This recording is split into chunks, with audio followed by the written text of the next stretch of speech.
welcome you from the Southern New England Association of Black Journalists, as well as the Boston chapter, who graciously got us this building and great food in the back, which I hope you guys enjoyed. If you have not signed in, just make sure you sign in at the back at some point today, just so we know who attended. And I think without further ado, we'll hand the floor over to Ms. Carole Simpson. Wait, I thought Suri was doing me a big intro. That's right. I'm sorry. I can totally do you a big intro. You don't have to do me a big intro, but we're gonna thought you were. Yeah, he's gonna do you big. You know, if you don't know who Carole Simpson is, you're doing a disservice to yourself. Ms. Simpson is a former ABC News anchor. She was the first black female anchor for a national network. Okay, so she is legendary in large respects. She's obviously an award-winning journalist, and she has chronicled her journeys in her book, News Lady, which I encourage each and every one of you to pick up because it is a fantastic read. I'm still making my way through all of it, admittedly. That's good enough. That was a good big introduction. You can stop now. I'll go ahead and stop now, but obviously Carole's credentials speak for herself, and also she can speak towards these fine gentlemen that are here today. Thank you, Suri. And thank you, Shantae. And hello to all of you. This chair is a problem. I can't even see you. You all are all up high and I'm down. Do you want me to get you one of these white chairs? I just feel like I'm looking up to us. I'm on the floor. You want to try this one? I'm sorry to be a problem, but Not at all. I think that's a higher one coming up here. This one right here. Sure? That has no back on it. yeah, I need a back. No, But that's good. We're of a certain age. You can't sit in seats like this. This is my cousin. So we're thinking Yes. You can. I'm being pressed in the service to be on the panel. Yes, she should be I on came the to bring a panel. chair up here. Come on, sit up here. Come on. We need some balance. We need some balance. Come on. Or two. This because I'm old, right? Yeah, you're veteran. Oh, no, see. Yeah, this is Oh, veteran. wait a minute. I was going to take a picture. Oh, I'm sorry. I didn't know. No. Sit down. I was going to take a picture of y'all. That's him. Well, now you y'all too. now Y'all are them. You know what? I have the same problem. I can't sit in this chair. Let me get this chair. Is it because we're ladies? I don't know. That chair is not working for me. You've got somebody's food. We're not on national television. Is that your food? That's why she wanted the chair. Thank you.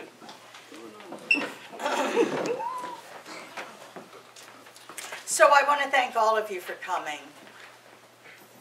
And happy Black History Month. February 1st, 2014.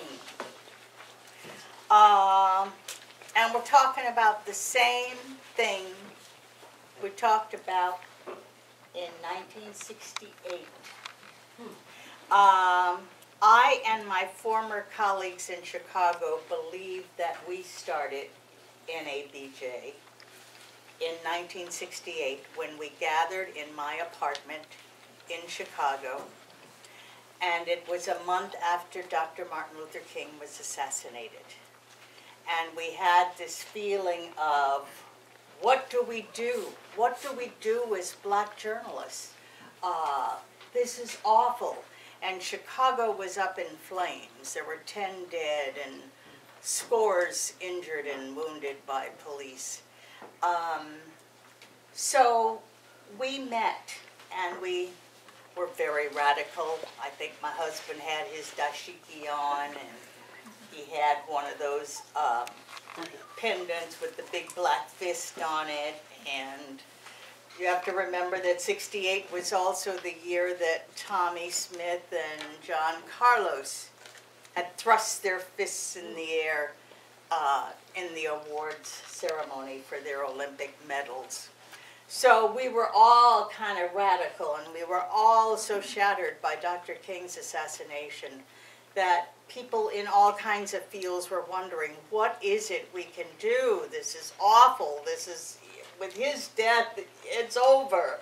We got to do something. So we met in my apartment and we called ourselves United Black Journalists. And we drew up these things that we were going to present to our employers. And we were going to do what we could where we were. Most of the people were print, and I was the only woman, and I was working for BBM All News Radio at the time. So we were going to talk about having more black reporters. We were going to talk about more blacks in management who could make decisions. We were going to talk to them about ending the use of roving bands of Negro youth threw bottles and rocks at police. It was like every story started that way and never said what caused that. It wouldn't be in there that it was because a black teenager had been shot in the back by police. It was just all these random, here they go again, these roving bands of Negro youth. I'll never forget that phrase. So, we handful of journalists thought that we were radical, and we weren't talking about anything radical. We were really talking about what the country should live up to, and that's equal opportunity for all. And that was like radical to say that we wanted an equal playing field and an equal chance. We took risks to talk to our employers about this. They could have fired us, we knew that. But nobody got fired because there was so much happening in Chicago, and white reporters did not want to go and cover these riots. And they needed us to go into the black community on the biggest story that was happening around the nation. So we didn't lose our jobs. And we affected maybe some change. And I look at today, and we've improved. A lot of things have improved in 46 years. But the more things have changed, the more they have stayed the same. I never thought we'd still be talking about the same old mess. I didn't think we'd still be talking about it in 2014. When I used to think about 2014, I was so long, far away, and things would be so much better then. And here we are. But do we give up? No. No! We don't give up. We can't give up. That's right. Because we wouldn't have made the progress that we did make if it hadn't been for some of us who are willing to put our jobs on the line and make these issues known. And white people are hanging on for dear life now in the news organizations.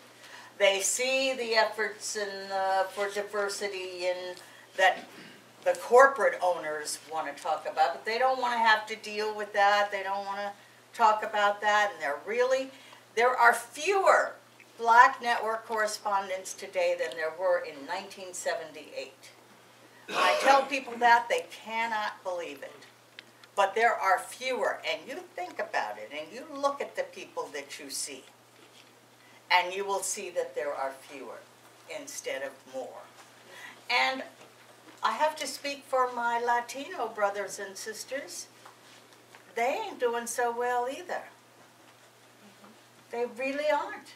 They're all over the nation now, not just in the Southwest and California, but lo and behold, try to find some that are at the top of their game, and you can't. So we've brought together an esteemed panel of people that walked the walk and talked the talk and are still breathing. And I'm going to give them short introductions, just tell you what they do now. But I want them to tell you in a minute. I'm going to keep the watch on you. In a minute, just briefly how you got into journalism and why you got into journalism and so on. That's all, because then we'll pick up the discussion. So, to my left is Keith Reed, and he is senior editor at ESPN Magazine. And Keith, tell us about yourself. Originally from Pittsburgh, Pennsylvania, and I grew up in a neighborhood where you would see stories about roving bands of Negro children throwing rocks and bottles, and in my era, shooting at one another without any discussion of what was really going on and why that happened. And so I was blessed with the gift to be able to write and know how to communicate effectively. And that struck a chord with me, and I decided that this was what I wanted to pursue so that I could tell stories that were more representative of people like myself and communities like my own. Very good, and you did it in a minute. Thank you. Todd Wallace, who is a freelance, he's been in many markets, but he's now a freelance reporter for WPRI in Providence. Todd? My story is not nearly as noble as Keith's. I had no idea what I wanted to do. I'm from Maryland. If you recall the shooting last weekend in the Mall of Columbia, that's where I grew up, in Columbia, Maryland. A graduate of the University of Maryland, and at the time was College Park? College Park. Go Terps. Go Terps. Economics and finance and business, just trying to find my niche. And somewhere along the way, I thought journalism would be a good idea because I like to write and I'm a tad bit of a performer and a little creative. I started in advertising journalism at the University of Maryland. And decided, you know, this broadcasting thing may be a better fit.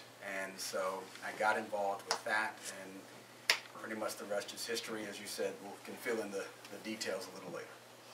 Okay, and my pal Derrick Jackson, columnist for the Boston Globe. I learned the power, I'm from Milwaukee, Wisconsin, and learned the power of journalism in high school. I wrote two kind of book review columns on Malcolm, the autobiography of Malcolm X. And now this was 1971 or so, so it was only, you know, just a few years after his assassination. And I published published him, and the vice principal called me to the office and said, your columns on Malcolm X are tearing the school apart. Yep. He's a very divisive. Malcolm X was a very hateful man. He was, he's really someone that you should not be, praising. Is this a white principal or? Oh yeah, yeah. And he berated me for like 20 minutes, and literally screaming at me. It was, today we'd call that abuse. And then out of nowhere, I just called up from the depths of some civics class. I said, Mr. Vice Principal, can I ask you a question? Yeah, you can. Do you believe in freedom of speech? And he went from this like, Mr. Bluster, you're tearing the school apart. Mind you, school of 4,000 kids. We had a factory school. And he turned into Jell-O before my eyes. And he said, yes, I believe in freedom of speech. Yes, I believe in freedom of speech. And, okay, just go. And don't ever write that stuff again. And when I got out in the hallway, I felt as powerful as Malcolm X. Right on. How can I follow that story? Michelle Johnson, Johnson. one of my very good friends, former faculty member with me at Emerson College. Now she's at BU, and a really big deal over there in the Department of Journalism.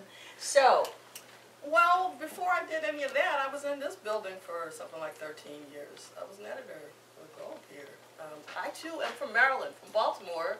I have family who live in Columbia where that shooting happened last week, which is very unnerving for a bunch of us. I went to the University of Maryland, and I had no clue also what I wanted to do, but I was interested in a lot of different things. And I became editor of the Black Student newspaper. And that's when I realized I don't want to be a reporter. I want to be on the management side. And that's why I came here to become a copy editor to move up, into what I thought would be a really interesting management job. What I ended up doing was taking a detour because I came to the newsroom and said, who wants to help get the paper online? I was like, yeah, I want to do that. Kind of be. So I raised my hand and ended up helping to launch Boston.com. And let me just say, there were not many people who looked like me in the room when we were conceiving this project. So I was pretty lonely for a long time, for a lot of years. But that's just starting to change. And that's what I'm sort of excited about because I see that we're sort of getting how important digital is and all of us are getting in the room. So it's been a long time. I finally welcome y'all because I've been lonely. I've been here by myself for years. But it's been a really interesting path, and I just feel like there's so much more opportunity for us.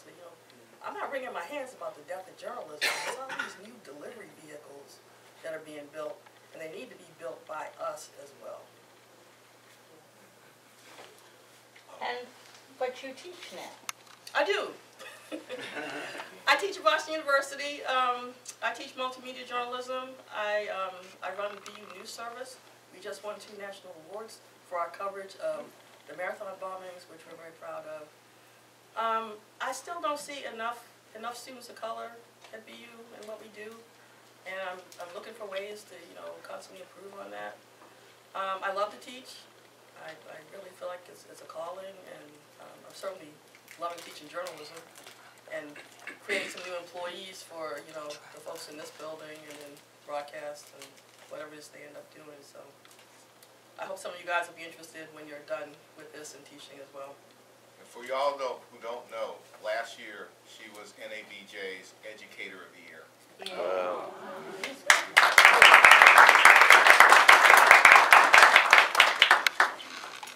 And last but not least, Jamarhl Crawford, who is editor of Blackstonian.com. Yes. And all kind of other things you do. Right. And Tell us about it. It's a merger between communications and activism. At a young age, my cousin put me on to materials that were far beyond my reading level. So at 10, while I was still reading comic books and whatnot, he also gave me the autobiography of Malcolm X. He also gave me the plays The Dutchman and the Slave by then Leroy Jones, who is now gone on to be an ancestor of my elder Mary Baraka. So it was always this kind of influx between creativity and activism. So I actually coined the term journactivism, because that's really more what I feel about it. I was always drawn to it in my studies of Afrocentricity, looking at the people who made the greatest strides towards our liberation and empowerment. All of them had to use communication as a tool. And we've seen some of the best writers and orators of the century, Frederick Douglass, Malcolm X, and Ida B. Wells, and so on and so forth, people who used the tool of communications actually as a tool of our liberation. So that's really what I'm interested in, is using communications as a tool of liberation and as a way to provoke, inform, engage, and challenge. Okay, and of all the things you do now, which is the most important? Well, certainly the activism is more important. It's 2 o'clock now. Just a couple hours ago, I did what I do every Saturday, and we feed homeless people every Saturday with programs that are mentioned in the thing.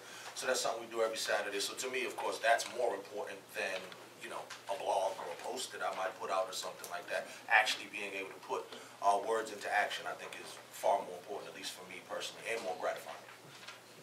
Okay. All right, you see who our panelists are. And I'm going to ask them some questions, and then we're going to reserve time for you to ask questions toward the end of this. I was reporting at the height of the civil rights movement. I covered Dr. King when he came to Chicago to challenge Mayor Daley on housing patterns in Chicago. And I covered a lot of civil rights leaders. And they thought that as black reporters, our obligation was to them. We were told, you're black first and a journalist second. And I'm going, no, NBC is paying my salary, and they're paying me to report on you, and I'm going to do that accurately and fairly. And it was like they were upset. They wanted to get a pass, okay? You don't have to report that.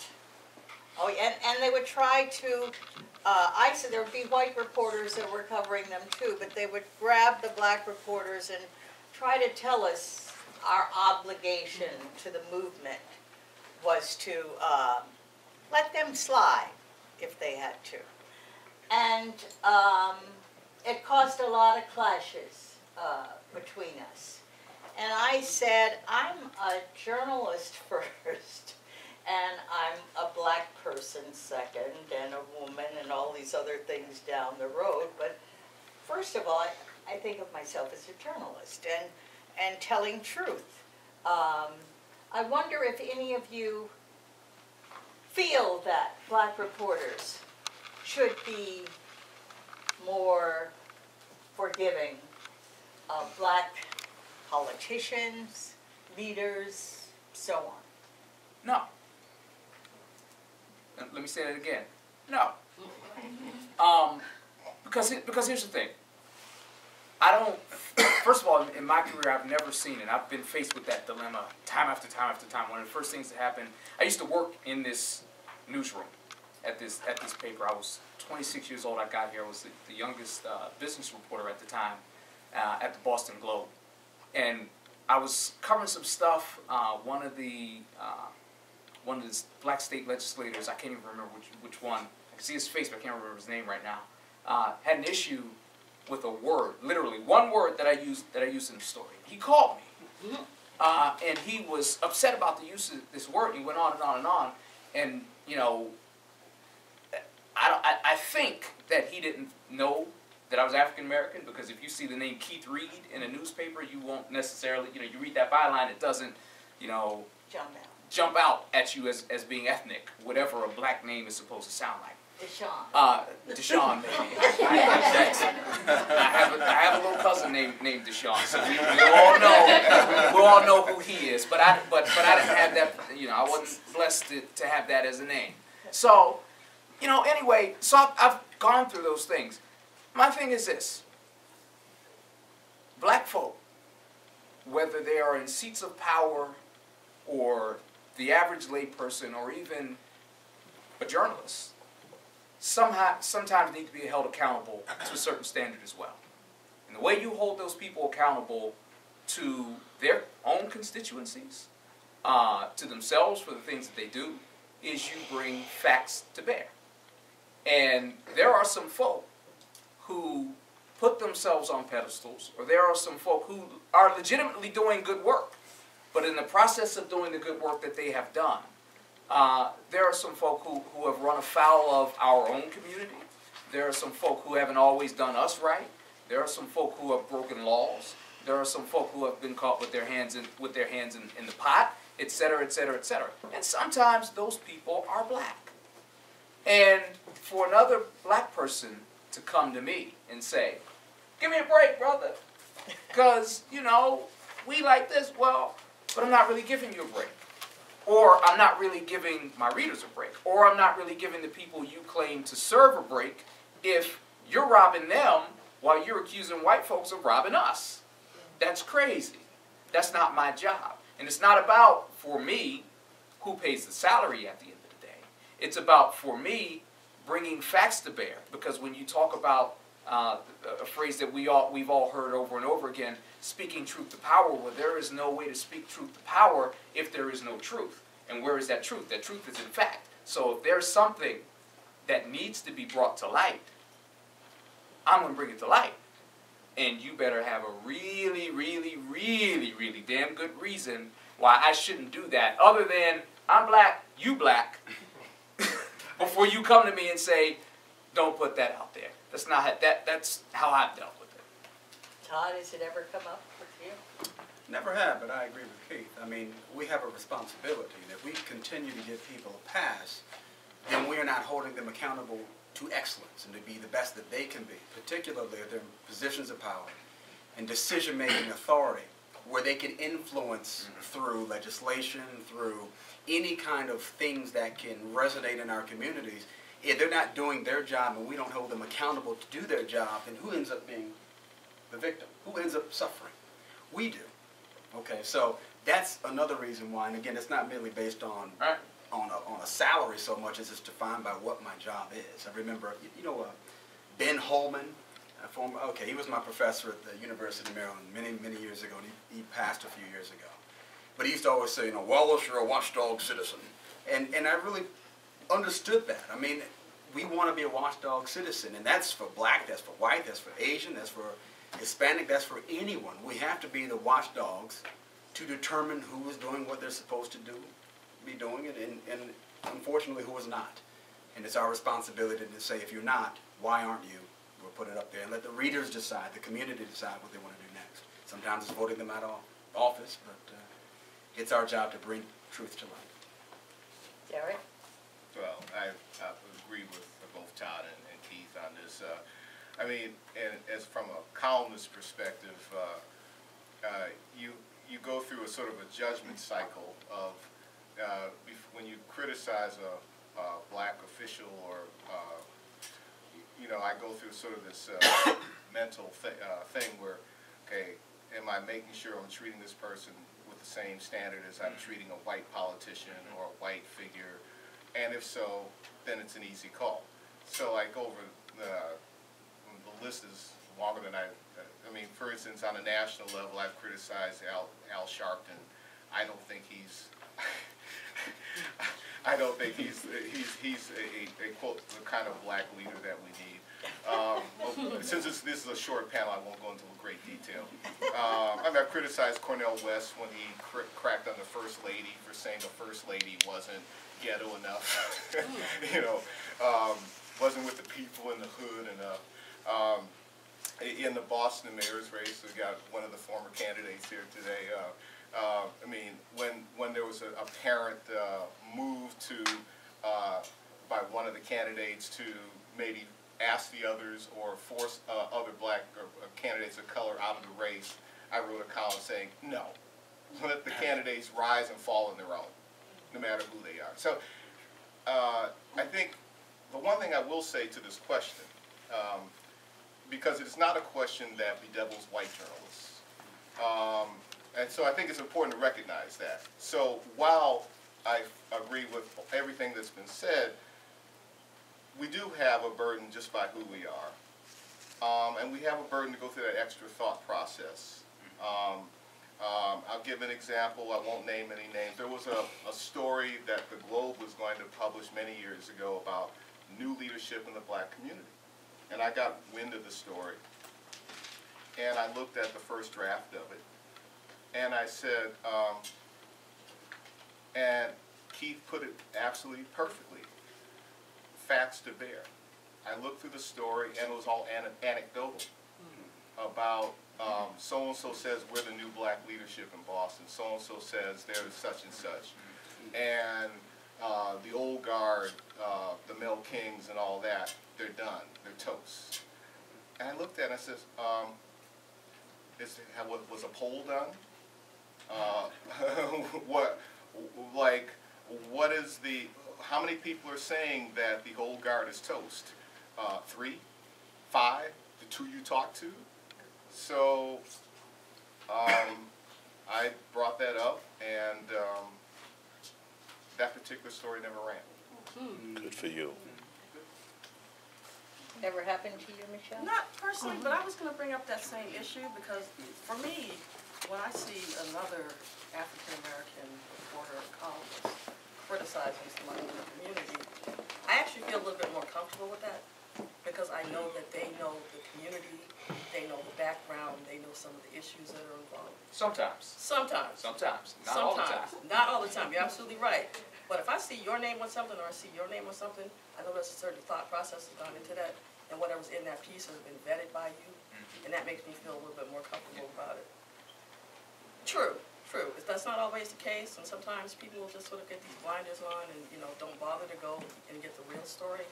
But I think it's really critical for all of you guys to be where you are, to be able to do that kind of work and have that kind of perspective, and make sure that those stories are solid, and that we're representing what the actual focus is, rather than third party, anecdotal, secondhand stuff. So really critical. From myself, on the flip side of it, because I am not a quote unquote real journalist, meaning nobody pays me, so that with that comes a certain freedom, right? And in that, I hold a certain moral position in my own mind, kind of like what you said about being the citizen watchdog, right? But where my area of concern is focused is primarily on my people and my community. So I don't really care too much what's going wrong in the other world. But in our world, I do.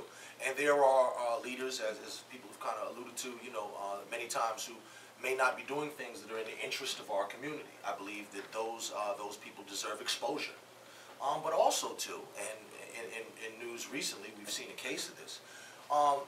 Us being black, and also in the world of dealing with realities, we also are aware of certain things that happen, So let's say that we know about the racial disparities in sentencing and court cases and all this type of stuff, and we write about that type of stuff, right? But then a situation happens, and all of a sudden we don't apply that.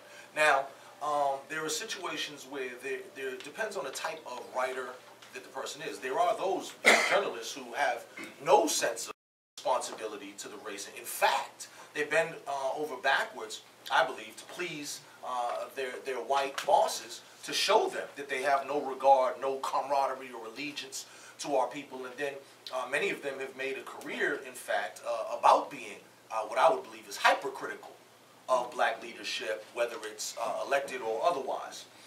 Certain other people, as you kind of mentioned, when I see an article or a column that's written by Mr. Jackson, for instance, I am reasonably assured that this is going to be a thoughtful piece in the true sense of the word, that there's some thought into it. It's not just a slam hit piece or something like that. Other journalists, when you see them write something, it's almost the opposite effect. You're like, oh, let me sit down. I know what's about to come. All right, where's the hammer, right? So I think that, like everything, there's different ways that we have to look at it. I know for myself, I have been asked by people to kind of go easy on them. But like the analysis that you gave, it's most likely when they're already doing something that's messed up, okay? So please don't run that article about, me getting caught in a hotel that my wife doesn't know I was with a prostitute. Or please don't. That's an exact thing that happened. Of course, because right, and those type of people want those type of favors often because they're doing wrong. But there are those too who are victims of the circumstance, and I believe it is our duty in that case to kind of level the playing field to show that, sometimes bad things happen to good people. Okay. I have to ask some of the questions. See, I have my own questions, but I've been asked here. I think you have a little bit of license. Southern New England. Well, I have to ask some of their questions. You have plenty of license. Go ahead. I'm going to get your questions asked. Because you all want to know, when you became members of the Black Journalists Association, I joined in '84 and have been at most conventions since then. But what is the advantage of being members of a Black Journalists Association? Man, well, I'll my answer is going to be part commercial, and that's by design because I'm the current treasurer of NABJ. So, you know, I have Please join. I literally have a legal and fiduciary responsibility to make sure that I collect a check from everybody here today.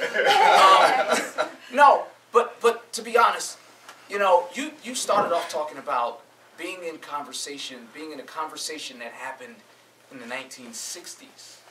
And that conversation continuing to repeat itself today. Okay. And I started my remarks talking about how, you know, I came here in 2002 or 3 or something like that to work the Boston Globe.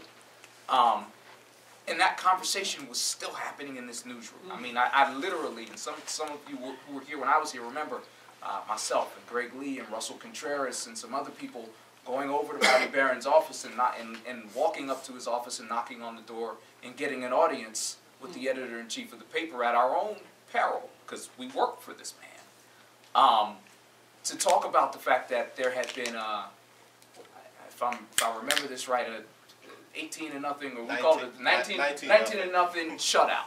And what that meant was over a very short period of time, there were 19 people hired to work in the newsroom. 19 of them were not us, okay, and 0 of them were us.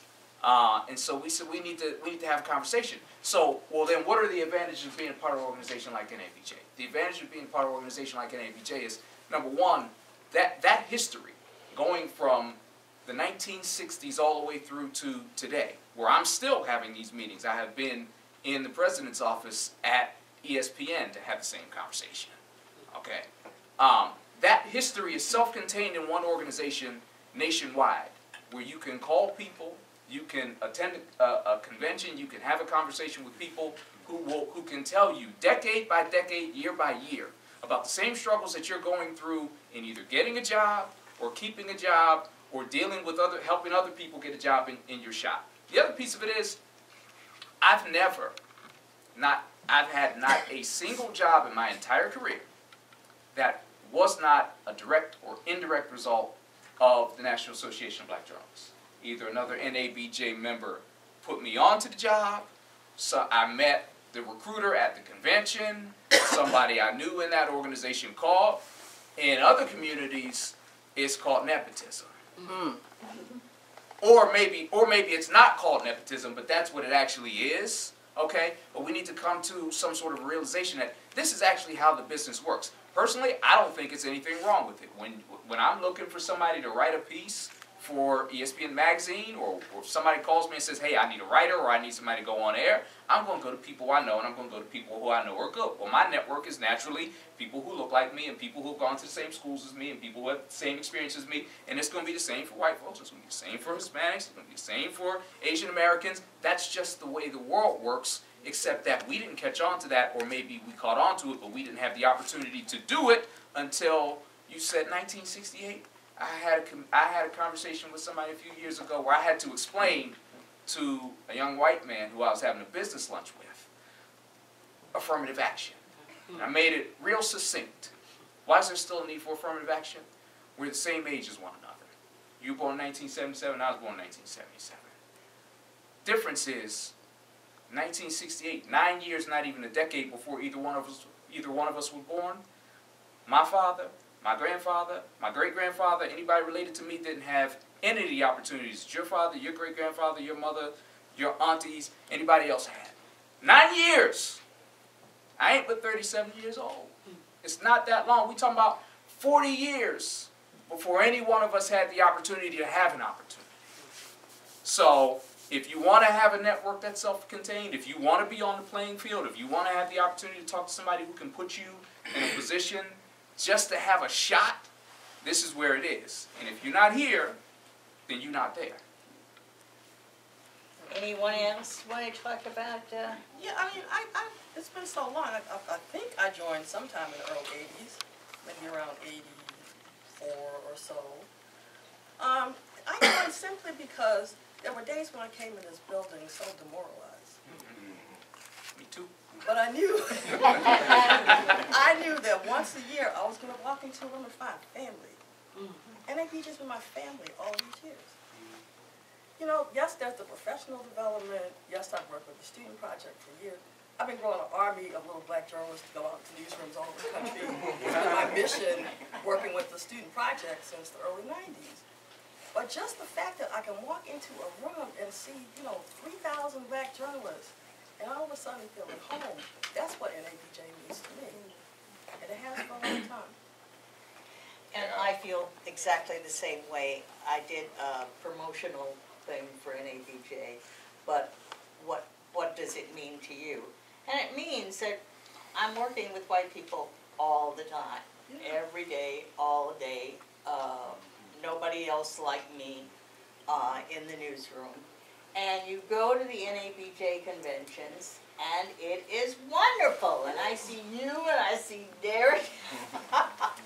And it's so nice to be with people that are in your profession, that have similar experiences, that you can talk to about stuff, that you can network with, just like you were saying. Somebody tells you about a job that's somewhere. It and recharges the battery. You can go back. It does. It does. It's 3.5 days for me of being home, of really being home. But the parties are pretty good too. The parties are good. Yeah. They have good parties. Keep it Yeah. Carole, I just gotta say, Carole. Go ahead. Go ahead. I just say, the first NABJ conference I went to, I think, was Baltimore in 1977, I think. And I think that was the '84 convention. no, It was in Baltimore in the 80s, but there was another one in There was Baltimore. There was another okay. one. Twice, Yeah. Baltimore get two. you know? was this my hometown? Rocks? What can I say?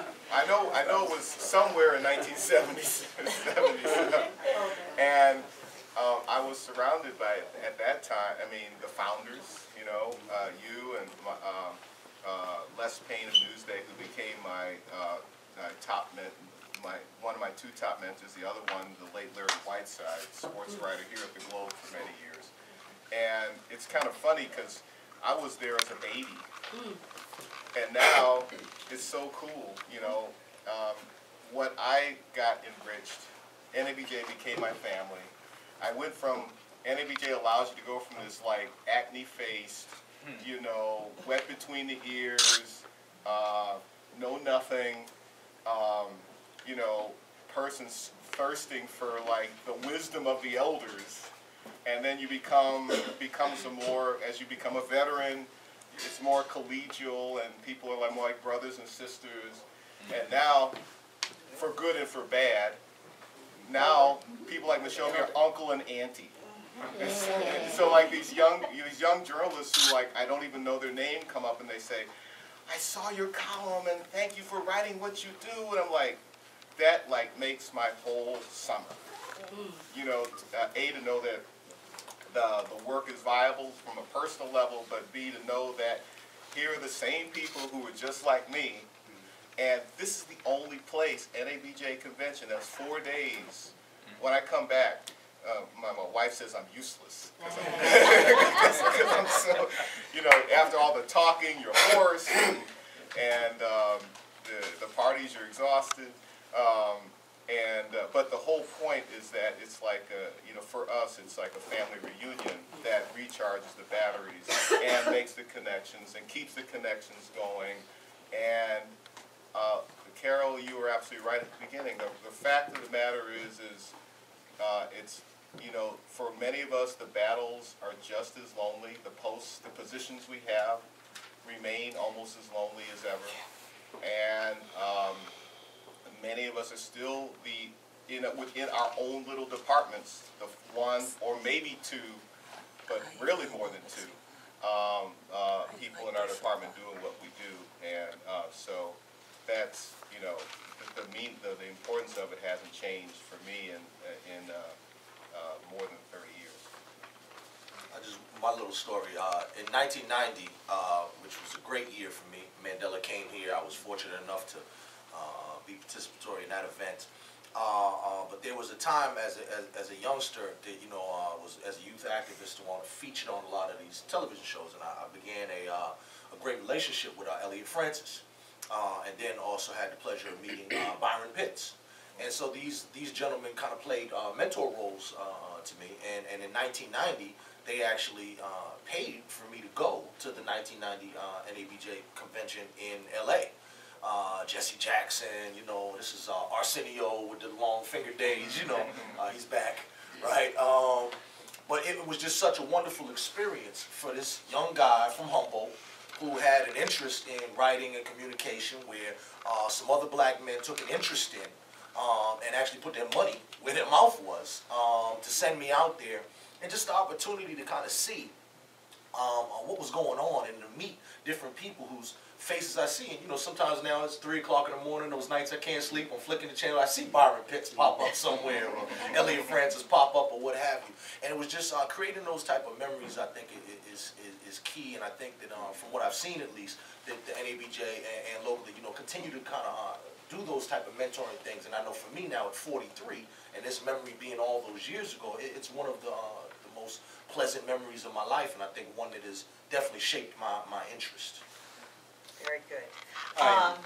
Yes. Man, again, I didn't know I wanted to do journalism. So when I decided to get in broadcasting while still in school, I went to Ben Holman and I asked him, was there an organization, never heard of NABJ, was there an organization for the minority students to come together where we can network and meet some of the professionals in our chosen field? And he was like, NABJ, why don't you start a student chapter? And so I, along with a gentleman by the name of Eric Pugh, started the student chapter of the University of Maryland, and that was the first president. And so that was my introduction to NABJ and the student chapter specifically with NABJ. Great experience for me. Got to go to my first convention. I think it was in Kansas City, actually. I think it was Kansas City. And but through that, I realized the value of networking, of meeting people who are already established, who were willing to reach back and help someone who was eager to learn and show that eagerness. Because, you know, not everyone's eager and wants to do the work that's necessary too. Okay. And so I went back, I got an internship position at WTTG in Washington, D.C. And through that, got my first on-air position in Jackson, Mississippi. But I went to NABJ, networked, met someone who later hired, or met someone who knew someone who later hired me. And so that's how I got really in the business, and either directly or indirectly, a number of my jobs that I've gotten have come as a result of NABJ. That's one reason why I love NABJ. The other reason is I think it's a great excuse buster. And I just recently had... Excuse buster? Yes, and I'll follow me on this. I was recently having a conversation with a manager in the station where I do part-time work. And keep in mind, I'm new to New England. You know, I'm a brother from the D.C. area. So I grew up between Baltimore and D.C. I grew up watching black newscasters and had no idea this was an aberration. I had no clue. This was my world. Then I went to Mississippi, and I believe Mississippi has the highest percentage of black people in the union, I think.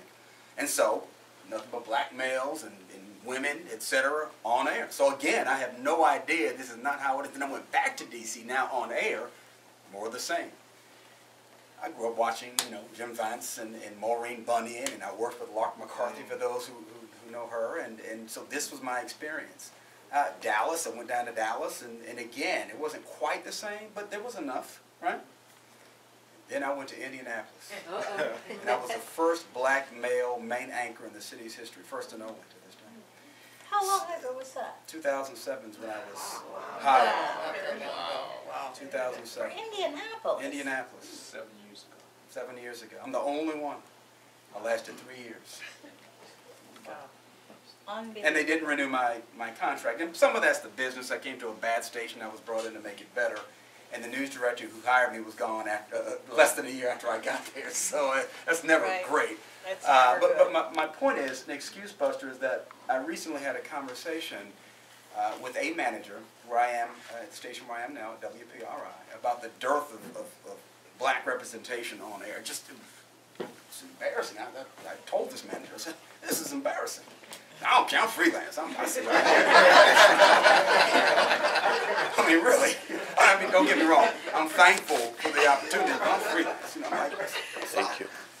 And this manager thought that they had done that the station had done a good job in the two black folk that are there.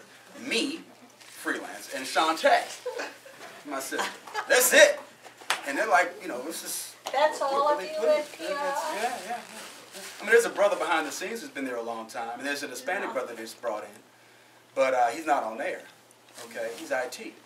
So, and it's even worse, I think, at the other stations. I said, you know, this can't be. We got a couple of positions that are available, but the excuse buster part of it is, I heard the same line, don't know where to find good talent. Can't find qualified. Can't find quality talent. Can't come here.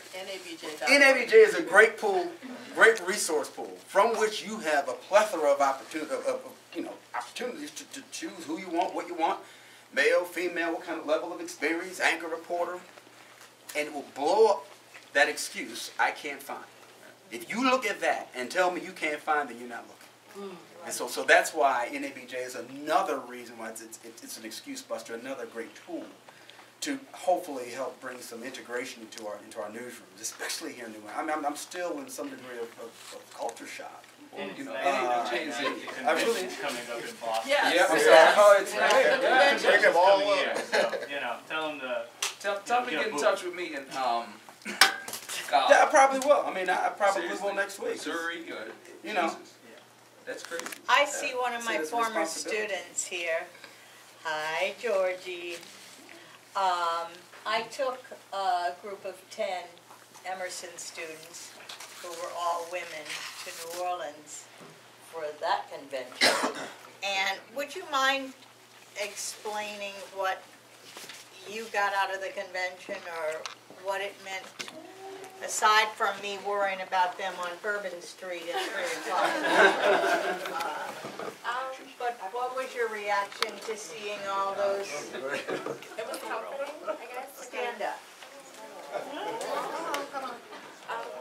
It was comforting to kind of be there and see all these black professionals, and kind of have the opportunity to meet them and have them critique you and kind of tell you, you know, where you are now and what you need to do to kind of be able to be on that level playing field with like the white students that were graduating. That's fine. That's probably about it. So it was cool, like to meet like Cindy Brunson and Jamarhl Hill. And were you impressed with what you saw when you see so many? It was kind of a nice awakening because you didn't expect to see so many black people in those kind of higher positions, those management positions at the television stations, or those anchors that have been there for a while, those reporters. So it was definitely refreshing to kind of have the opportunity to be like, oh, you know, there are a lot of us out here, and just kind of have to look for it. Good. Thank you. Wait, if we're calling out NABJ babies, you back there in the head, young Mr. Wesley Lowry. We are so proud of him. I met this young man on the NABJ Student Project years ago. He was a standout then, and look at what he did once he got out here into the world. What is Came here to the Globe and kicked butt. Was here less than a year. Covered the hell out of Marathon Story. Became a social media fiend. The one guy to follow on that story. He has done amazing work in such a short time, and now he's leaving us to go to the Washington Post to cover Congress.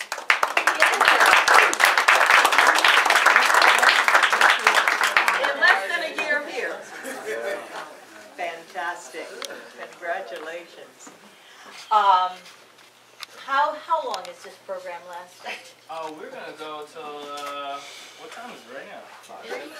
It's 3:10. We were supposed to go 5 o'clock. 5 o'clock. 5 o'clock. At 5 o'clock we actually have the room all the way till 6. I don't expect us to go that long talking. Yeah.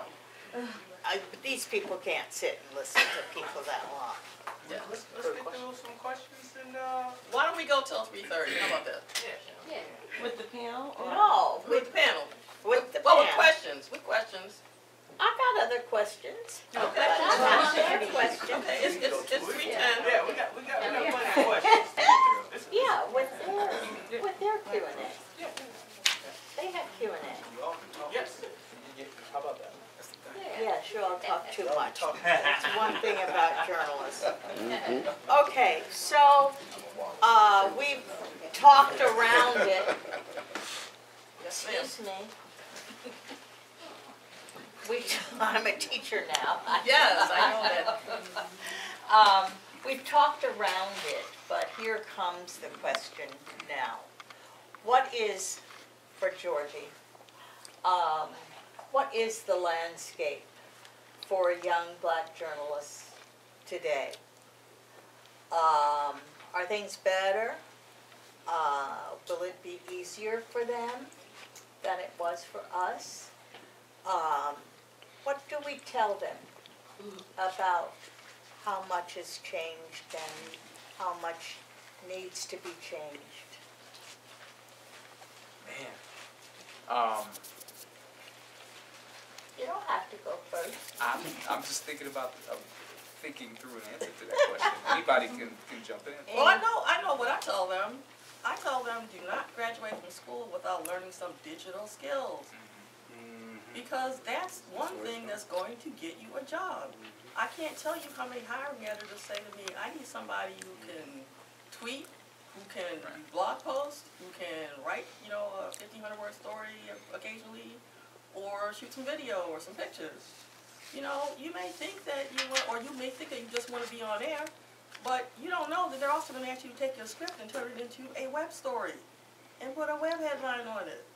So I exclusively teach digital stuff at BU, and I spend my entire all of my waking moments convincing, particularly the students of color, and we have a handful, to make sure. I'm like, why haven't you taken my class? You've been here 3 years, you haven't taken my class yet? No. That can't happen. What, and you want to do what for a living? You're not going to get hired with your current resume. And I see their eyes get wide, and I still don't understand why they haven't quite gotten that message yet. We all need to be telling them that. They all need to know. So wherever you're traveling to, make sure you get that message across throughout NABJ. Thank God for you, because they may not learn that, necessarily in other venues or opportunities. Important message. Is it easier than when you were young and Oh, starting out? I know it is. Yes, it is. Absolutely. You had some What I had to go yeah. through. If that was a part of your question, you helped keep down the door. Now it's about going through the house, if you will, right? So. But I'm saying, well, just in my view, the problem is still corporate. That we have broken down some ceilings and some barriers, but that corporate ceiling is concrete. It sure is. It is not a glass ceiling that you can kick through. And as much as we tried, and that gets me to another point. The black people that are like the crabs in a barrel. You all know about the crabs in the barrel? Yeah. Boston crabs. Does everybody know?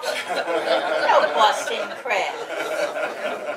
Them blue crabs. Chesapeake crabs. Accept no substitutes. Okay,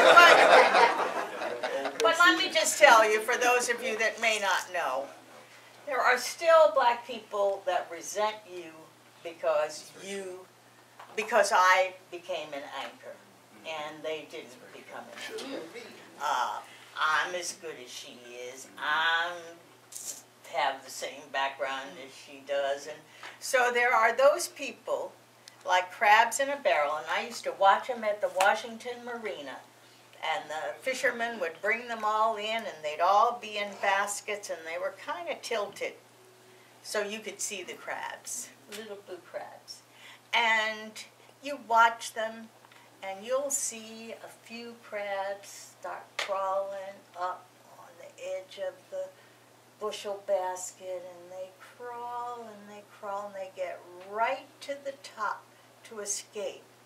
And somebody will snatch it back down.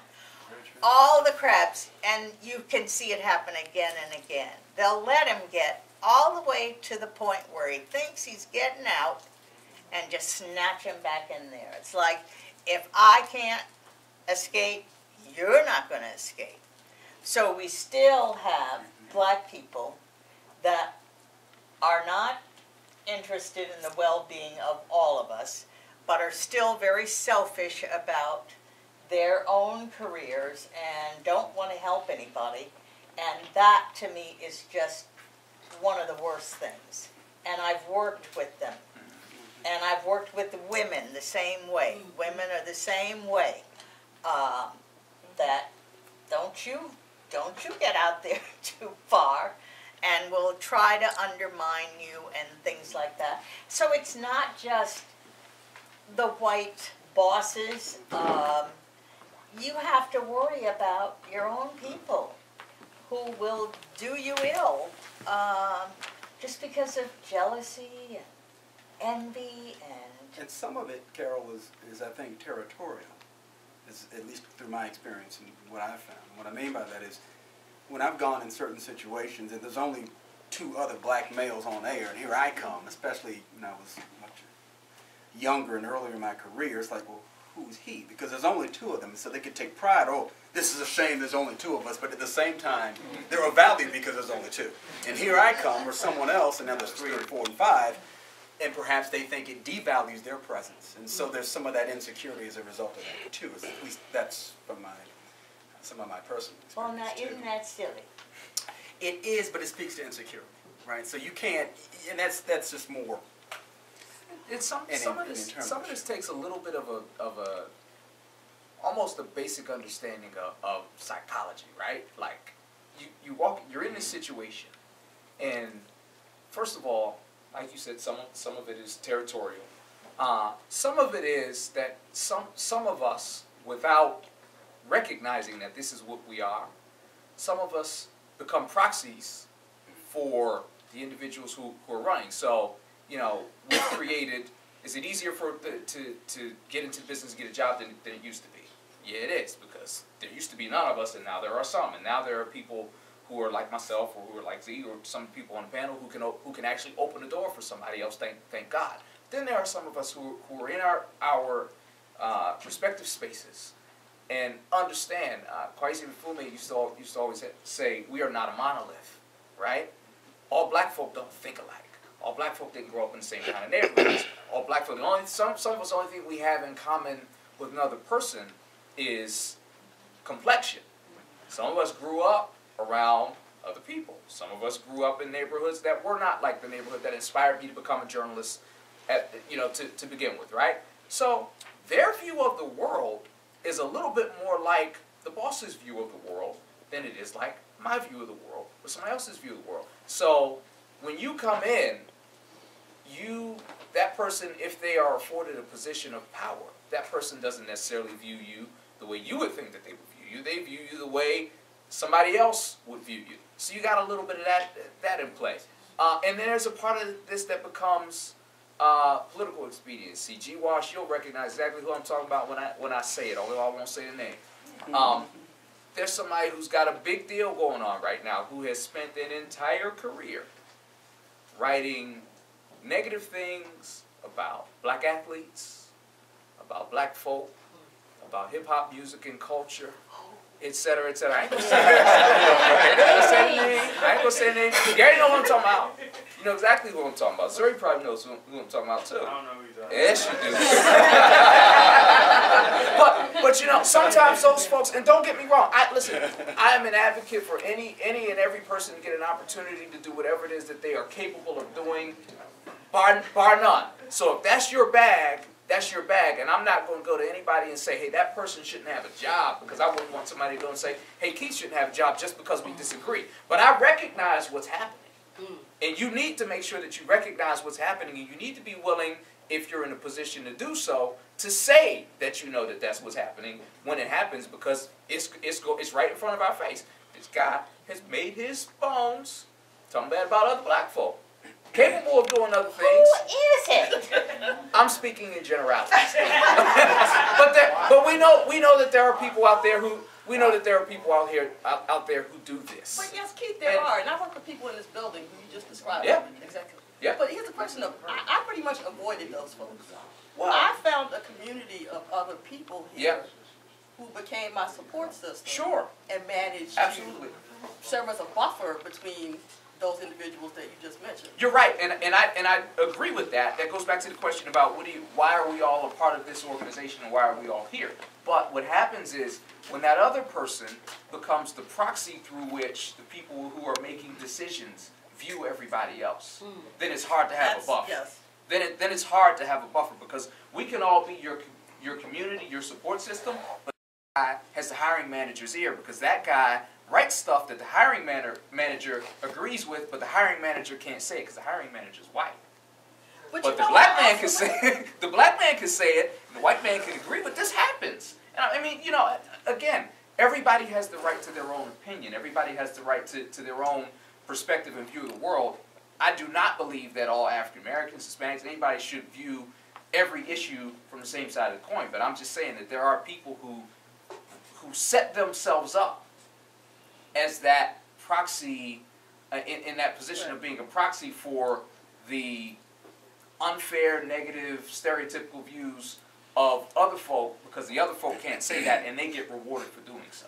But the other thing that worked for me, though, when I walked into somebody's office and that hiring manager, they knew it wasn't just little old me. I had NABJ behind me. Yeah. They all knew Absolutely. that I was completely tied to this organization. Yeah. So that's what gave me the courage to walk in there and say what I said. And that's the same thing that gave me the reason to go and have some conversations about some of the people I'm thinking about right now.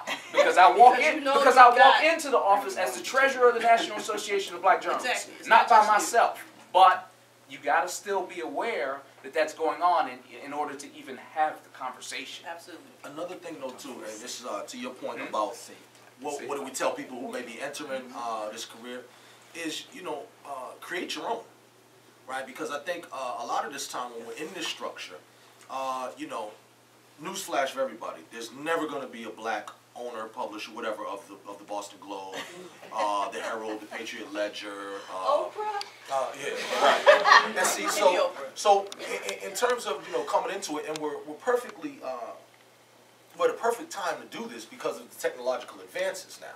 So for a student who's in school, thinking about going to school or out of school, create your own.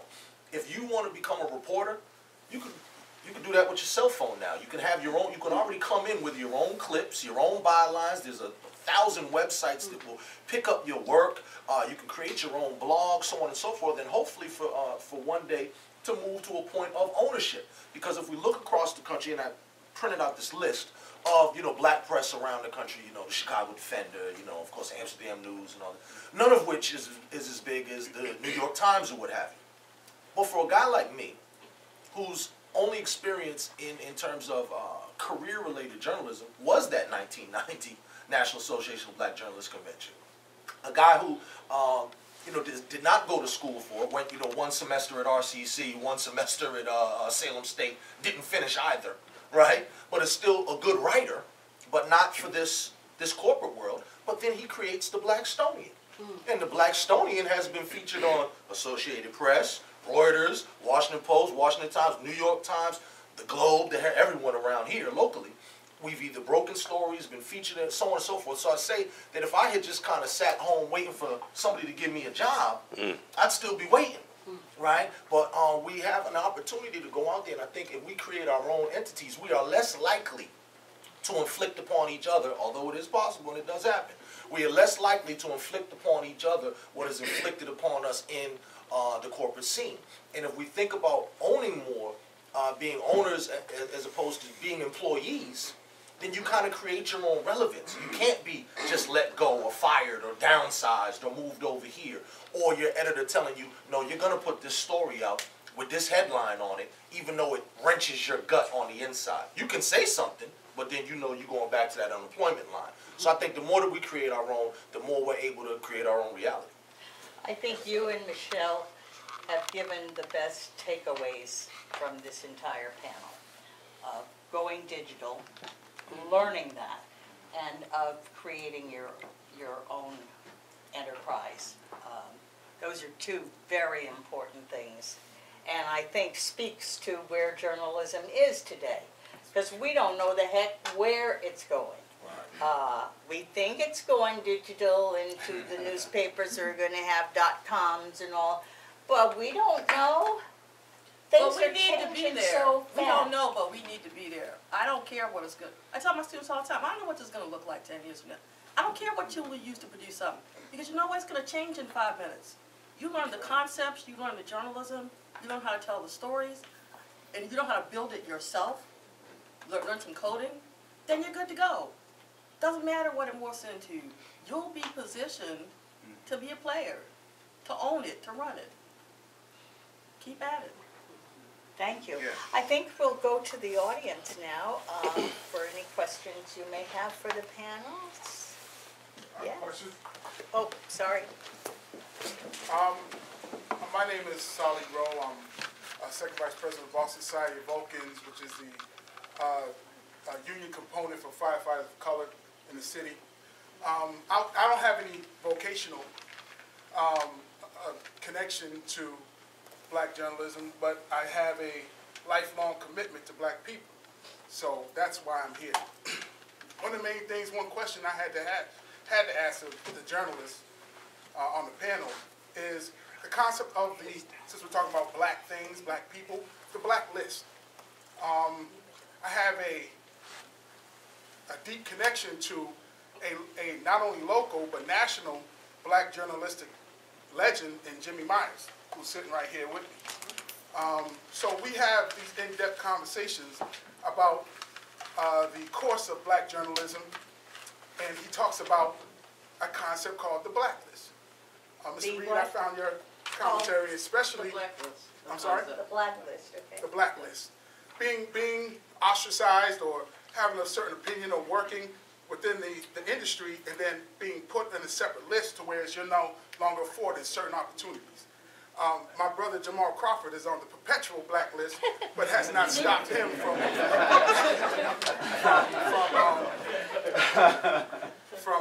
like he just demonstrated, creating his own niche. And I am forever connected and indebted to that brother for that. But we talk about the blacklist, and Mr. Reed, you were just talking about a particular journalistic entity right here, reluctant to mention his name. So it kind of... Well, I wasn't talking about somebody who worked in Boston, but that was... Okay. But I we would have loved... I'm sorry. You have somebody in mind. I have somebody in mind. That's right, and I think because of that confusion, I think it would have been definitely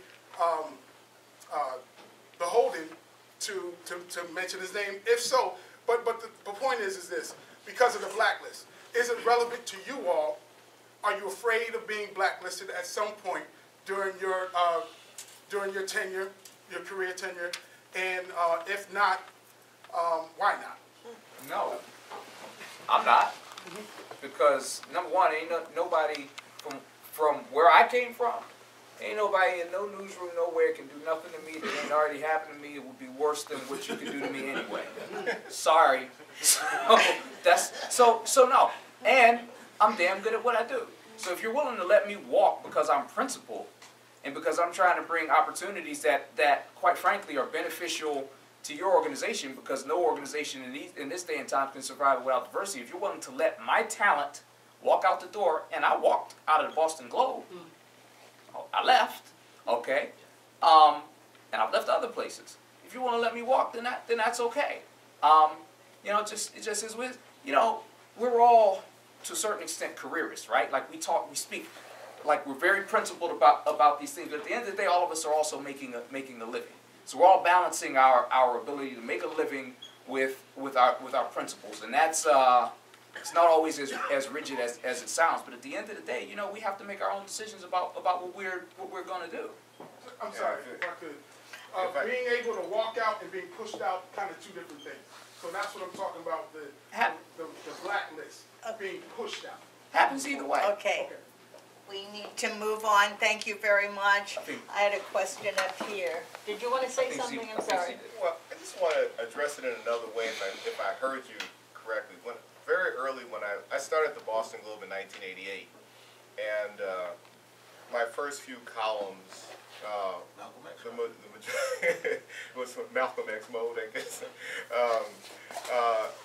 I wrote several columns that dealt with racism, either at the local, state, or national level, and including criticizing the presidential campaign of Michael Dukakis. And I went out to lunch with a high-level Globe person, and they said, man, your stuff, you're really writing some great stuff, and you really, you hit the ground running, and you got a fastball there,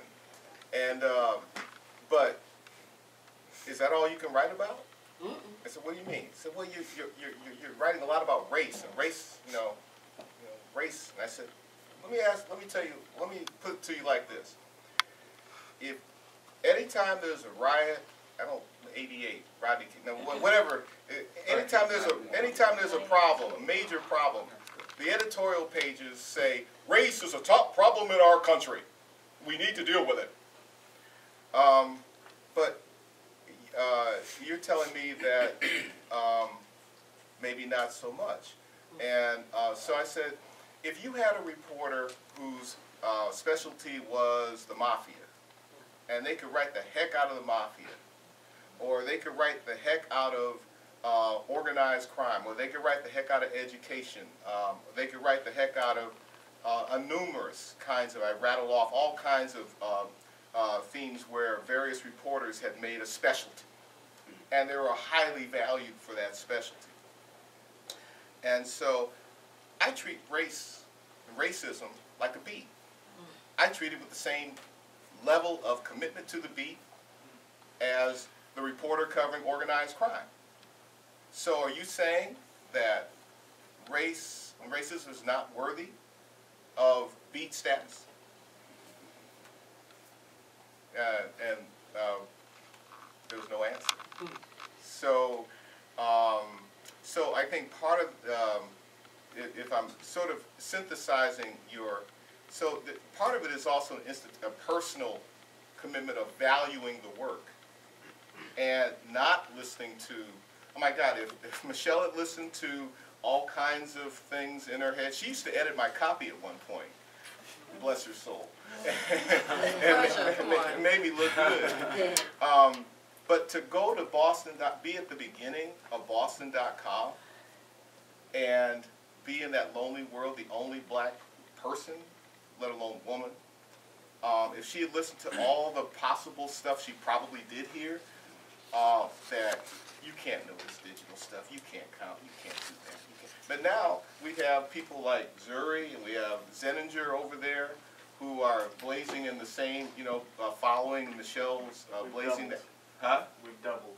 Yeah, you've done. But you're blazing, blazing a trail in a way that I feel like, I'm really optimistic about that aspect of it. And it wasn't that they didn't push. They tried to push us out. There's no question. But we left on our own terms. Like Keith, I left on my own terms. So the fear was not there. I was willing to leave. There was nothing they could do to me.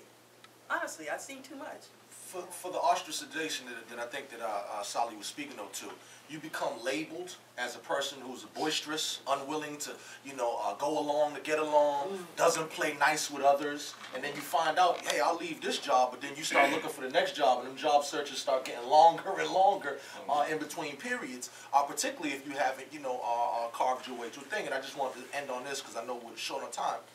Black people are not allowed to be boisterous. Outspoken, boisterous. I get called this stuff all the time. You're so bombastic, you're outspoken. And what all that is really code word for Negro, would you please shut up? Yeah. Okay? And the answer is no. Right? But see, black people are not allowed to do that. Now, if you're a white man, no, you'd be Bill O'Reilly. Yeah. You'd be Hannity. Yeah. You'd be Howie Carr, right? And you get praised for it, you get paid for it, certainly, right? Because everybody wants to hear your little inner rant, right? But black people aren't allowed that. Because, first of all, what is America built on? The fact that you better not complain, right? So I think that outspoken black people get put in a different box, right, than that voice of the white male particularly, which seems to be so lauded. They love that white male angst. But I think because you had mentioned before how there's that ceiling and we're not in corporate America where really the decisions are being made. And I always try to push young people to think about management, decision-making opportunities, positions of power, trying to break through and get up to that corporate level. But I think what you did, either as a student or in '88, when you had this meeting with the high-level official was you used wisdom. So I think tact's also important. I mean, I think sometimes I get angry and I just want to go and scream and shout, etc. But there's a wisdom and a tact that you can also, you can have the same message, but the delivery is better. It can be, I think, better received because the perception's a little different. So I remember once, and I'm sure you all have had this experience too, it's very irresponsible. One of our anchors had read something about a suspect, and they were looking for a black man. And I bet they found it too.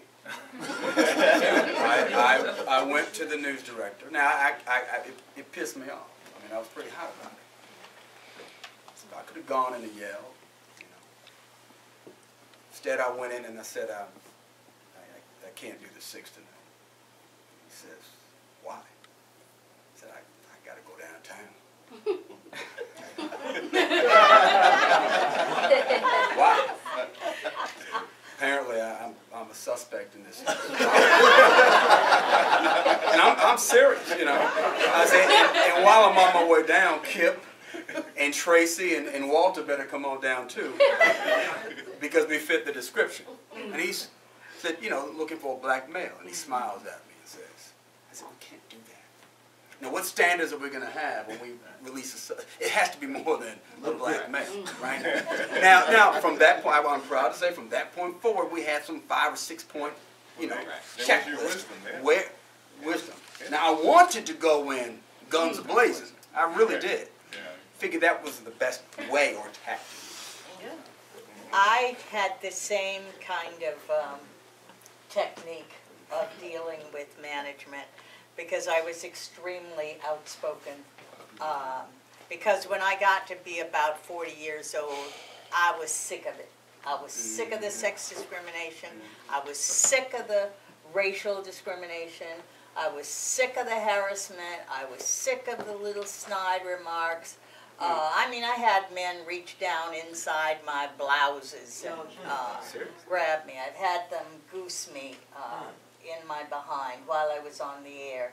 I just had it, okay? And I decided I'm going to speak up every time something happens. But it's the way I did it. There were some women that got very upset, and they would go in, and the voice was shrill and high and stuff like that. I would use my lowest TV voice I could find, and I always had a smile on my face, a charming smile, and I would say, you know, this is really wrong.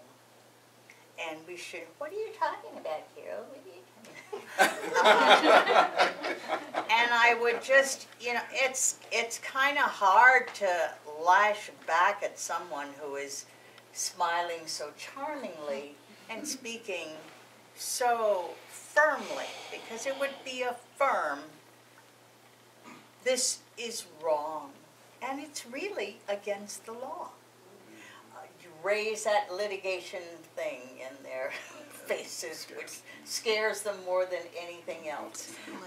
But I found that very effective than the other women that were screamers and had the shrill voices, and it was easy for the men to dismiss them.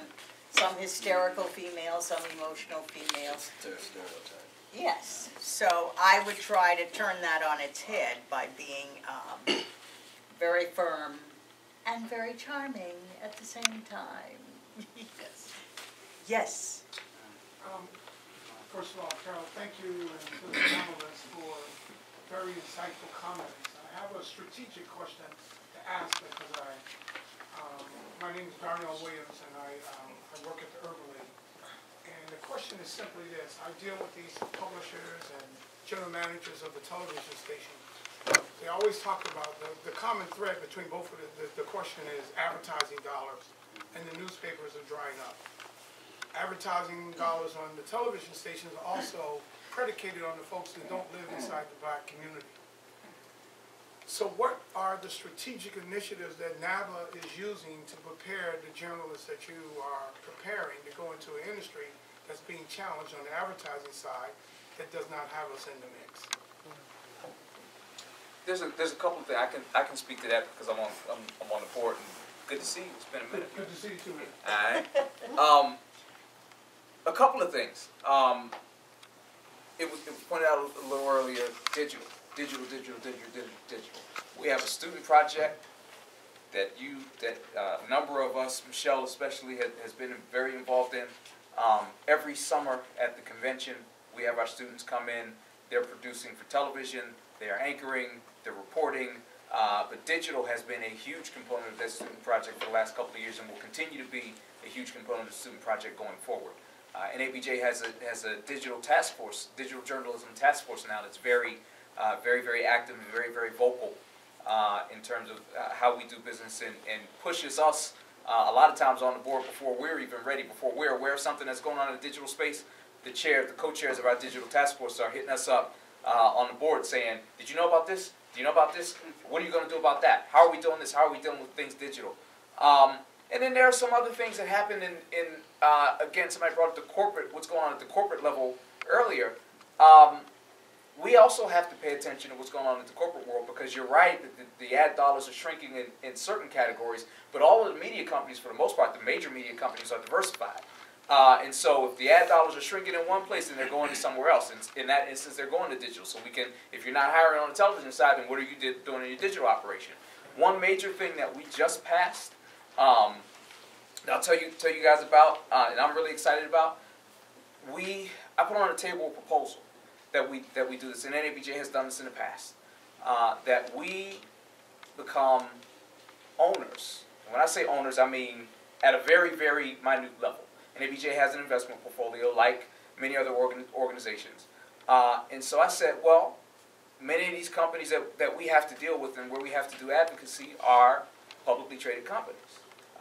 We have the ability to own very small amounts, very small amounts, not a huge amount, but just enough. If you own one share of a company, you can vote a proxy. Everybody here know what a proxy is? If you own a share of a company, when that company's annual meeting comes around, you get a vote. As an organization, we can own shares, whether it's 1 or whether it's 10, not enough to make a huge difference, but enough that when compensation time comes around, because the CEOs pay, all of the top executives pay, come up for a vote on that proxy, we can vote and we can make public what our vote was, and we can take a stand on that basis. So we're going to start to do that and be very active in that direction, over the next year and going forward. So there's a multi-pronged approach to dealing with that issue in NABJ right now. And can I just tell you the prong that's coming in through education, through journalism education? There's not a journalism program in this country that's not looking at incorporating something called entrepreneurial journalism into their curriculum. Right. So what we're doing, in 2 weeks, I'll be speaking to a group at Ohio University. They're going to pitch business plans to us. Students learn how to write business plans, how to start their own businesses. The ad revenue may be shrinking, so they've got to look to other methods to create new products and new services. And we're actually, that would have never happened 10 or 20 years. Business and journalism, it's church and state. The business folks do their thing over here, and we did our thing out here in the newsroom. That wall's come down, and we're trying to figure out how to bring more of that business piece of it into what we do, and still sort of maintain, what is our integrity in what we do. But we know that the world has changed, and we've got to change with it. So we're creating this new generation of entrepreneurial journalists. We have a question here.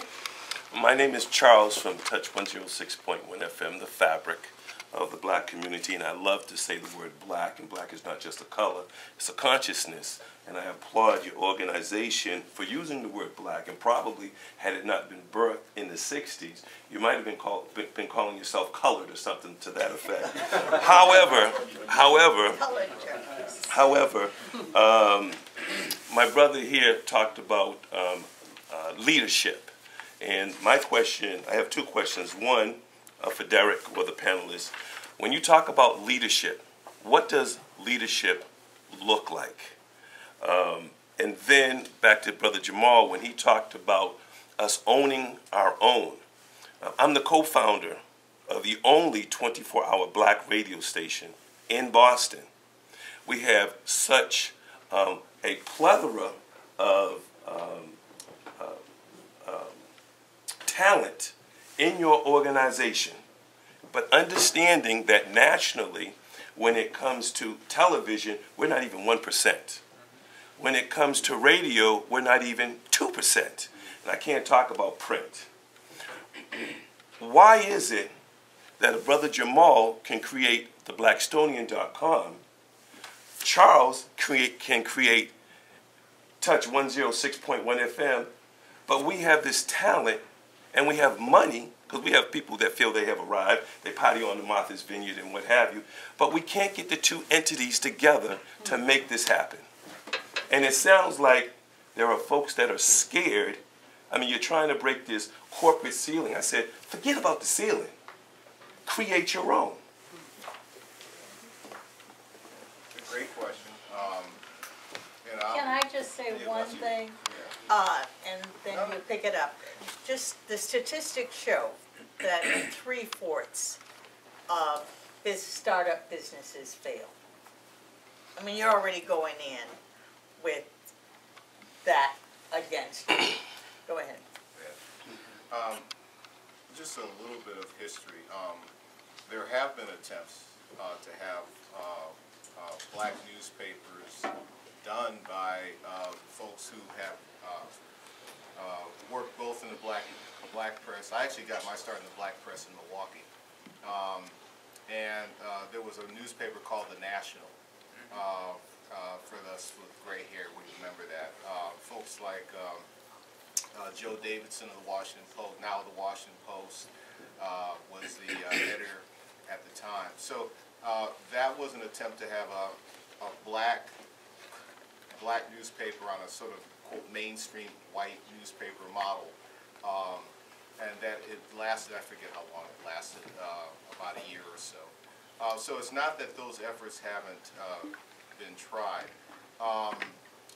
You know, I think Michelle and Jamarhl speak to it quite well. The digital world, which I'm, you know, being an old school print typing guy, it's a little bit beyond my grasp at the moment, but I think digital does create this opportunity. I mean, you already kind of see it, I guess, if you all agree, with the Root.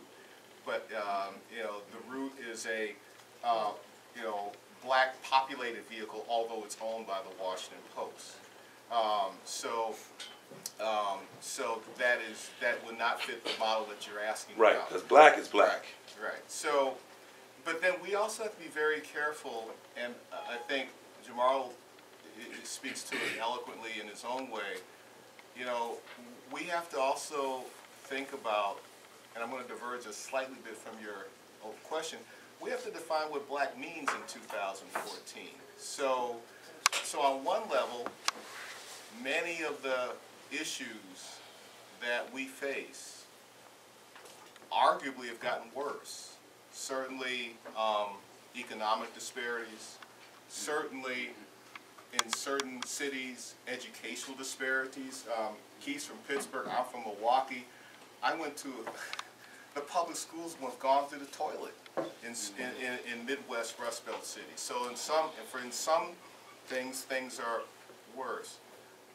And I say this at a little bit of risk of making it personal. Like on the editorial board, I do a lot of environmental pieces. I do a lot of other kinds of sports stuff. And so one of the things that I think that we have to do as black journalists is not only keep the organizations honest about covering those disparities, you know, the old school stuff, but making sure we're part of the story of the, quote, hot news stories of the day. The environmental issues, you know, the debate of health care, those kinds of things. I think the biggest weakness we haven't really talked about, I'm optimistic in the sense I've seen several young people learning the digital craft and learning that, and you know, who knows? Somebody in this room may create the digital newspaper vehicle, and it'll be a black-owned thing. But I also think, you know, one thing we have to try to keep this industry accountable for is, you know, we lost, you know, Greg Moore left here years ago and to become editor of the Denver Post. And he's now won 2 Pulitzers in a row. And even as people like Greg Moore do that, proving that you can have true leadership that's black at a white newspaper, which being 58 and having been in this craft for, you know, longer than I should admit, you know, we got to keep our eyes on both balls. And so, you know, there's the independent black vehicle, which the Chicago Defender, that legacy that followed the great black migrations and made sure that black issues were being heard in the Chicagos, the Pittsburghs, the Milwaukees, and that sort of thing. But where's the next Greg Moore going to come from? And I think that's probably the #1 weakness of the industry right now. I don't see that many people like a Greg or, you know, a Jamila Moore, you know, who's going to be an editor. We shouldn't like let the industry off the hook that we're not expecting another Greg Moore, or we're not expecting a Michelle Johnson to run a newspaper. But Derrick, you know what? I wouldn't be that's pessimistic, because I tell you what I see in my travels, and I work with a lot of training programs. I see college students all over the country. There are kids, don't lose hope. There are some very smart young black people out here who are very focused on creating the next big thing. You know, they may not be that loud, you may not see them everywhere, but they're out there working on, you know, learning how to code, or, you know, learning how to write a business plan, or trying to get funding out in Silicon Valley. You know, they're out there. They're not that visible, but they're going to break through. I have I know they're going to do it. It's going to happen, you know. So I'm not too worried that, you know, this will never happen, or we don't have anybody in the pipeline. I think we do, but I think they're just a little bit different focus than they have been in the past. So you know, I'm trying to support those folks as much as I can. And I think it could happen. I just don't think it'll happen here in Boston. And for anybody interested in journalism, a great investigative piece would be to find out what the hell is wrong with Boston. Because, no, seriously, because everybody who's been here for some time knows that there's something different about Boston.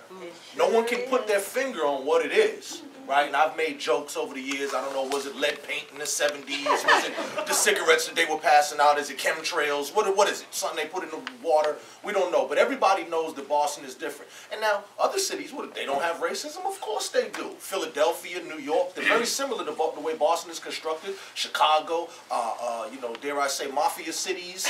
Cities that were run by other ethnic groups that is very closely knit. But once again, something about Boston is very different.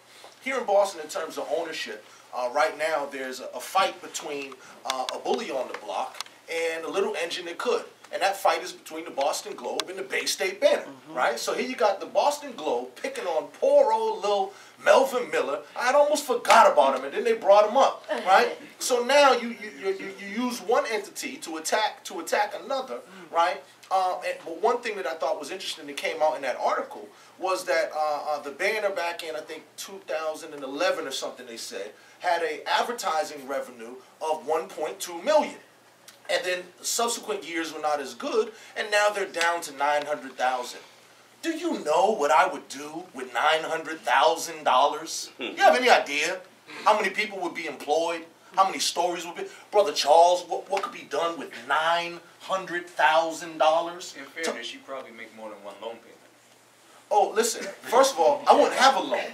Because if I had an ad revenue at $900,000, I would have bought property which would have equity, and I would have bought a triple-decker in Roxbury or Dorchester, one of these foreclosed properties, and turned it into a base for community learning, activity organizing, mentoring for young kids who want to come there after school, do homework. But that's just me. I'm crazy like that.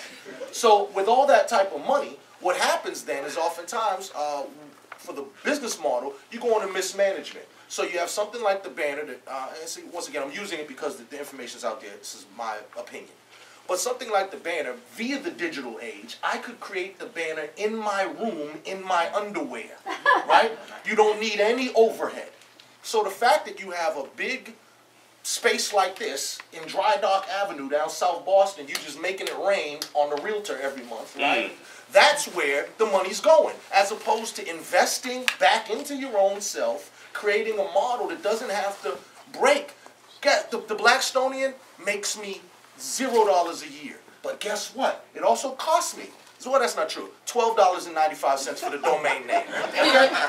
Other than that, and so all this information that we've done out there, and with all those things that I mentioned, the reach that we've had, we've gone global. My stuff is reprinted in Europe, Africa. You know, we're syndicated. All this type of stuff that has happened is off of this free little model. So I think the possibilities for ownership and partnership with those who are professional. I'm not a professional journalist. I would love to have a columnist of the caliber of a Derrick Jackson write for me if he wanted to do something crazy like, you know, create an alias like Jamarhl Daxon or something like that. You know what I mean? We would take it. But there has to be ways for the professional and the independent, yes, to be able to work together, complement each other, and stuff like that. We could start with, you know, wouldn't some of these people make great people to interview on the radio show? Just even if to talk to our young people about the possibilities of careers in journalism that are, you know, behind the pen, but also too behind the little smoky glass doors in the editorial suites as well. I know Jimmy Myers has a question. One more question. BABJ is speak up, a marvelous organization. I commend some of the things that you have tried to attempt to do, all of you young people. Derrick and I go so far back, we don't even need to think about it. I'm probably the longest standing journalist in this room with 46 years of experience. I own my own website, thejimmymyersreport.com, and it kicks ass every day. But see, I write truth to white power. And I'm one of the few people that's ever stood in corporate boardrooms and told white folks exactly what I'm thinking. They all know me. I am on my 4th blacklisting. That's what he was trying to say, Carole. If somebody would put their hands down my blouse, I probably would have cut their hand off. But I came from a different generation. I started in 1968 at Boston University. I was the first black sportscaster of note in this town. I'm the 2nd black man to ever sit in that anchor seat at ESPN. I broke bones for all of you. When I hear booyah and all the dumb stuff that goes on right now, I just cringe. Because I realized that Greg Gumbel and Jimmy Myers are the first 2 blacks to ever anchor SportsCenter.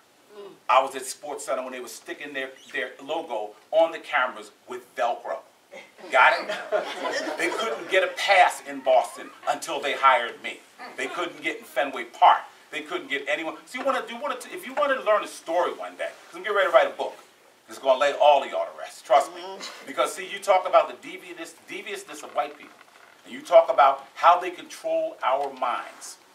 This newspaper that people read every single day, and Charles knows, Sunshine knows, because I've worked with them. I read 5 newspapers a day.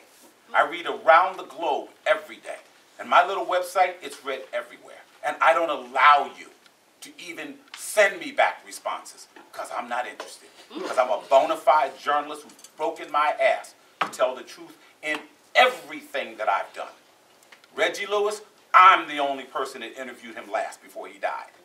I'm the only person standing in this room that got a police commissioner removed from office. First time in the history of Boston. So you want to talk about stuff, come talk to me. And I'll teach NABJ about some of the things. But I'm not going up there to give some spiel so white folks will want to give us money. Oh, gee, NABJ, when you walk in that office, they can listen to you and turn their backs and turn around and walk away and say, we're still not hiring any of these people. I remember Carole when she broke bones. We broke bones together.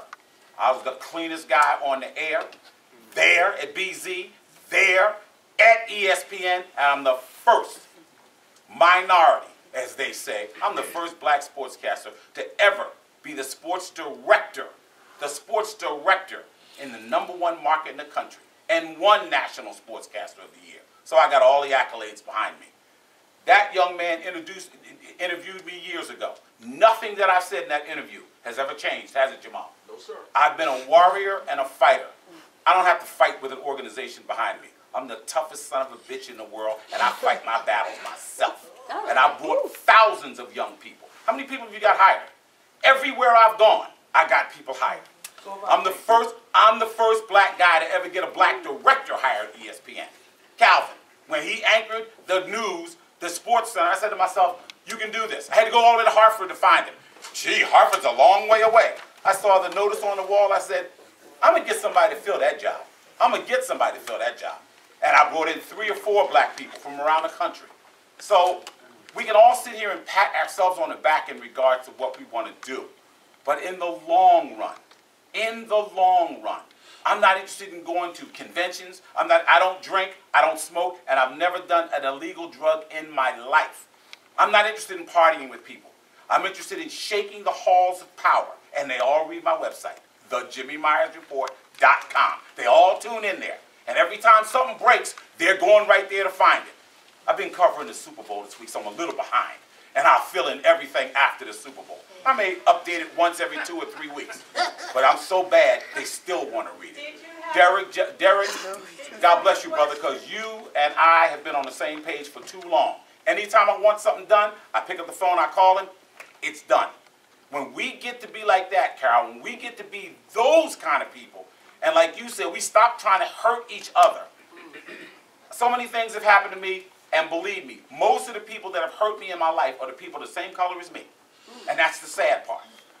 But if you want a journalism lesson, come to Jimmy Myers' class sometimes. I'll teach you a whole bunch about this business and teach you how to survive, because I've survived it 46 years. And they tried to throw me out the first year. I'm the only black person to quit on the air. Okay. On the air. And it was national news the next day. Straight across the country. Black guy quits on the air. That black man must have lost his mind. Did they realize I was already blacklisted before I quit? And I found out because a good brother in Pittsburgh picked up the phone and said, Jimmy Myers, they're blacklisting you. You should have this job as the sports director at KDKA in Pittsburgh. But they're not going to give it to you. They write these little code words on your thing. And that's basically it, okay? Have a great day. Derrick, you and I shall be talking. God bless you all. Stay safe. That you threw out to the panel, as far as, and we got into discussion whether to give the brother a pass, you know, brothers in power. And obviously I agree with you, you shouldn't. And Jamarhl, I think you mentioned something about sometimes people can be hypercritical. I was wondering what you guys think about Tavis Smiley and Cornel West appointing themselves the hypercritics of Obama. I think if you got to appoint yourself to anything, that shows what kind of constituency you really have. I don't understand. One more time. If you have to appoint yourself to anything, that shows what type of constituency you actually have. True. Okay. If you're saying something and people are checking for what you're saying, and you have an audience built into it, you don't have to call yourself anything. If you have to step out. Now, don't get me wrong. I have a tremendous amount of respect for Cornel West. I have respect for Tavis Smiley. In some of the things that he does. Some of the things he does, I think, are a little bit of a sideshow. A lot of a sideshow. But the brothers are good at what they do. I don't know what they're doing, though. Well, I don't know why they're doing it. I don't know what they're doing. There's that fine line between holding one accountable and the crab barrel effect. Well, I don't even know. Well, I don't even know. My honest opinion is I don't even know if it's necessarily the crabs in the barrel effect. I think that there's a point at which there's some sincerity there, and there's also a point at which there's some, for lack of a better word, profiteering. I mean, you go to, you're putting on conferences and conventions for which there are sponsors. How about you?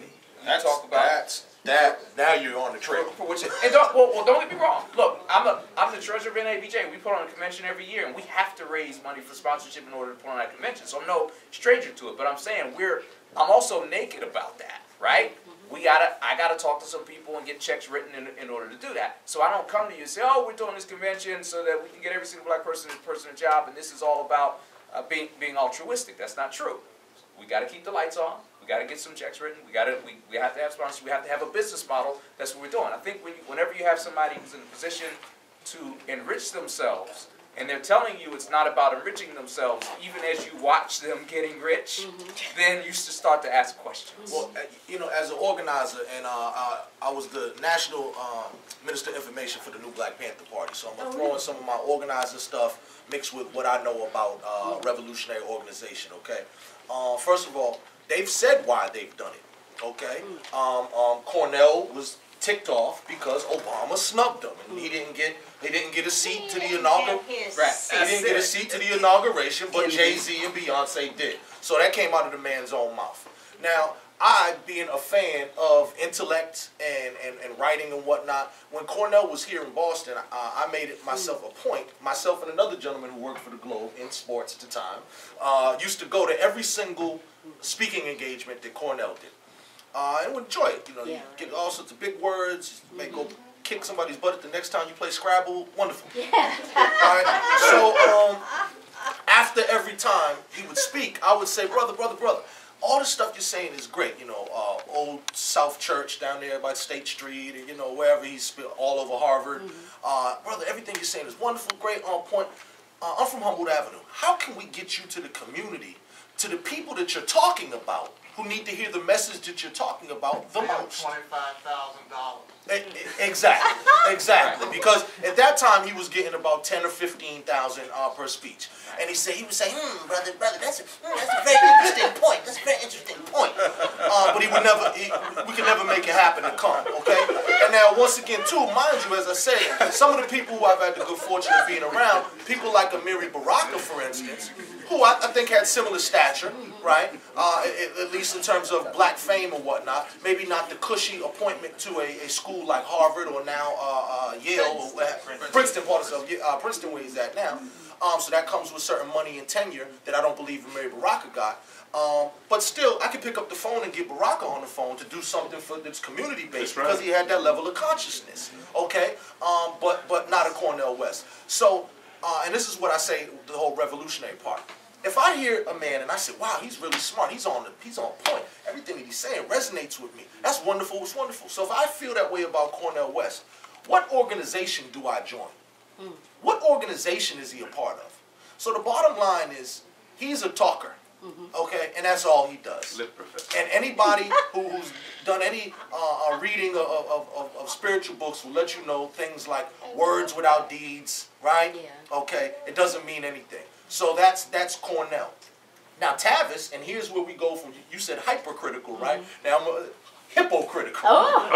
When you have people like Tavis who want to do a forum talking about obesity in the black community that's sponsored by McDonald's. Get out of here with that, okay? And some of the biggest leaders of our people do it. I was very critical of this gentleman here during the Urban League, saying I admonish you to be careful of this, because if you want to have a conference, and obviously, as you said, you need sponsors, but if we as a people, for instance, dealing with cases like reparations or predatory lending, the foreclosure crunch, just be careful if you say that one of your main sponsors is like the Bank of America, who is only, you know, listed in the slave trade report. You know what I mean? I mean, you know, so we just got to pick and choose a little bit. If we're going to say that we're dealing with obesity, we might not want to take that McDonald's money. You know, we might not want to take money from corporations who are some of the top discriminators in the country, with active cases going right now.